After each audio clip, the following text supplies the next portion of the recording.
Hello guys, আসসালামু আলাইকুম। মিয়ার ফ্যামিলি ব্লগ থেকে আপনাদেরকে সবাইকে স্বাগতম। আজকে আমরা আমাদের ছাদ বাগান পরিষ্কার করব, আমি আর আমার মেজোজাল মিলে। আজকে হলো আমার ভিডিওটা ছাদ বাগান পরিষ্কার করা নিয়ে, আর কি কি গাছের চারা লাগাই বা কি কি লাগাবো এসব আপনাদেরকে দেখাবো। ভিডিওটা শেষ পর্যন্ত দেখতে থাকেন। আজকে আমার ছাদ বাগানে আমি পরিষ্কার করব, ঘরে এই নতুন নতুন চারাগুলো লাগাবো। তার জন্য ওর বাবাকে দিয়ে এগুলো আনাইছি। পরে এই যে সার মাটি আনাইছি, সার মাটি ছাড়া বলে হয় না, তার জন্য এগুলো সব কিছু আনাইছি। আর মাটি আনতে দিব ওর বাবাকে। দেখেন এই যে এই মাটিগুলাতে টমেটো আর কাঁচামরিচ লাগাবো, আর এটাতে মাটি আনতে যাবে, আর উপরে ছাদ পরিষ্কার করতে যাব। আপনারা ভিডিওটা দেখতে থাকেন। আর এইদিকে বাটিতে করে ভিজিয়ে চারাগুলো রাখছি, 3 রকমের চারা। এগুলো ভিজাইয়া রাখছি চারা বানানোর জন্য। বিচিগুলা চারা হলে গাছ লাগাবো। এখন ছাদে যাই, যে দেখি যে কি কি পরিষ্কার করে টবগুলা খালি করে লাগাইতে হবে না এগুলা।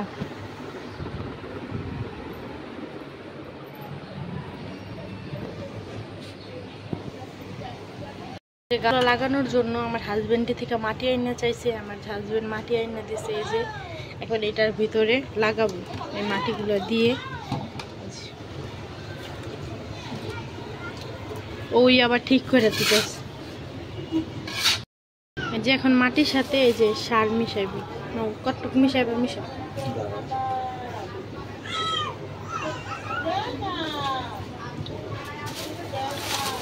ছিঁড়া কিন্তু দেখি, এটি চাপাতি। এই ধর না না চাপাতি না, এটি সার। এই যে সার মিশাইতেছে।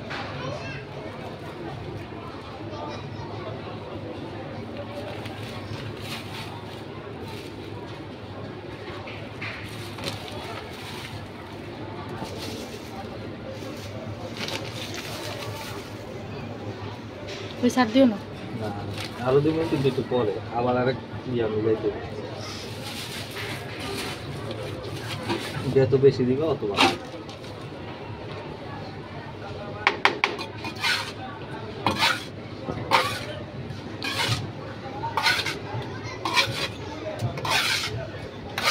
আমি যখন যেটাই বলি নাকি ওইটাই আমার হাজির হয়ে যায়।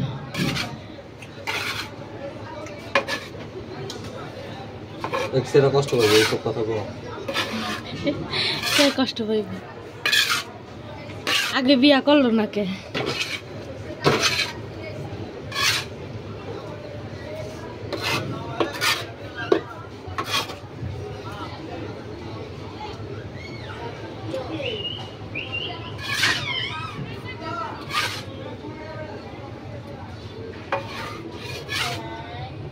যে ডিব্বায় ভরতেছে, পানি দিতেছে। আমি খালি বয়ে বয়ে দেখতেছি, সব কাম তো তুমিই করলাম।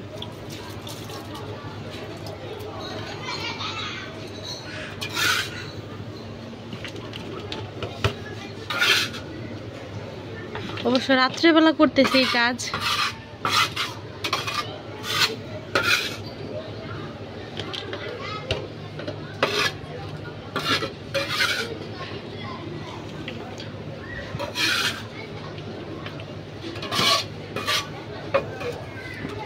আটটু মাটি লাগবে, আমি কইছি না?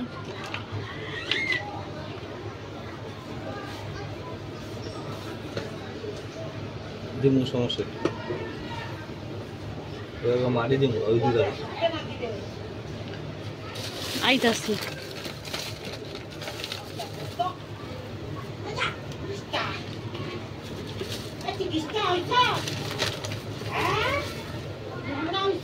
এই যে সার দিতেছে, ওই যে কেই চাই গেছে, ওই দেখো লড়তাছে। এই যে এই যে এই যে এটা কাইটা গেছে, সাদা ওরা কম হয়ে গেছে।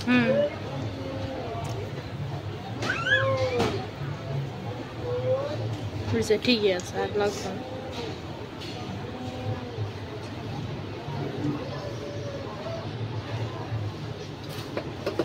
মাটির দাম লাগবো। এই যে টুক করে দিবে, এই যে টুক আর অল্প একটু। যে অবস্থা প্রচন্ড খারাপ, এগুলা ঠিক করতে হবে। এখন ছাদে যাব, একটু সন্ধ্যার সময় কাজটা করলে আর কি হয়, রোদটা থাকে না, তাই ছাদে যাচ্ছি যে এখন গাছগুলো ঠিক করব। আজকে দেখেন এতদিন আমাদের ঘরে ছিল, এখন এই জায়গায় আসছে।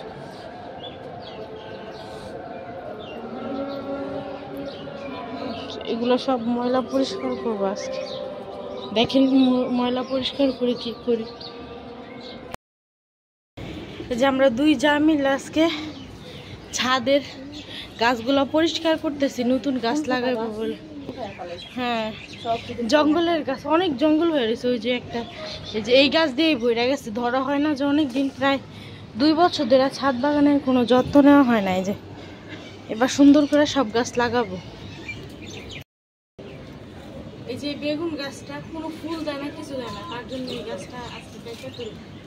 অতিরিক্ত জঙ্গল হয়ে গেছে, এই জায়গায় অন্য গাছ লাগাইলে তাও কিছু খাওয়া যাবে, সবজি মরজি। বেগুন ধরে না, হয়তো নতুন কিছু লাগাবো, তার জন্য কেটে তুলতেছে এত বড় গাছ। এই যে ছাদ বাগান পরিষ্কার করা শেষ, এখন চারাগুলো আইনা লাগিয়ে নেব। যে ছাদ পরিষ্কার করে এসে এখন এইখান থেকে মাটি নিয়ে এই ছোট ছোট বাটির ভিতরে নিচ্ছি, নিয়ে যেখানে বীজগুলা ভিজিয়ে রাখছি, এই বীজগুলো এখন ইয়ার ভিতরে লাগাবো আর কি, এটার ভিতরে লাগায় গাছ জ্বালায়, তারপর বড় টপে বসাবো। এখানে আছে কি বলে করলার বিচি, তারপর টমাটোর বিচি, তারপর কাঁচামরিচ, তারপর লাউ আর মিষ্টি কুমড়া লাগাইছে অলরেডি টপে। আপনাদেরকে দেখাচ্ছি, ভিডিওটা দেখতে থাকেন। এই যে এই জায়গায় কি বলে এটা করলার গাছ লাগাইছি, 2টা সুন্দর মতো উঠছে, এখন বেঁচে থাকলেই হয়, দেখি কত দূর পর্যন্ত এটা হয়। আর এই যে টমাটোমের চারাও এই যে অলরেডি উঠতেছে, এই যে কয়েকটা উঠতেছে, দেখেন এগুলা উঠতেছে টমাটোমের চারা। আর এই যে মরিচের চারা উঠতেছে, এগুলো একটু বড় বড় হলে অন্য টপের ভিতরে লাগিয়ে নেব আর কি। আপনাদেরকে তো দেখাইলাম আমি ওই দিন। আমার ছেলে ঘুমাইতেছে আর আমি এখন গাছের গাছ পরিষ্কার করা, তারপর টুকিটাকি কাজ করতেছি। আমার ছেলে ঘুমাইলে অবসর টাইমে আমি গাছের যত্ন নেই, ছাদ বাগান পরিষ্কার করি, এগুলো নিয়ে আর কি মাইতে থাকি। আজকের ভিডিওটা এই পর্যন্তই। আমাদের ভিডিও যদি ভালো লাগে অবশ্যই উইয়ার ফ্যামিলি ব্লগ চ্যানেলটা সাবস্ক্রাইব করবেন, আর আমাদের যদি কোনো ভুল হয়ে থাকে অবশ্যই আমাদেরকে জানাবেন। আজকের ভিডিওটা এই পর্যন্ত, নেক্সট ভিডিও দেখার জন্য আমন্ত্রণ হলো। আল্লাহ হাফেজ।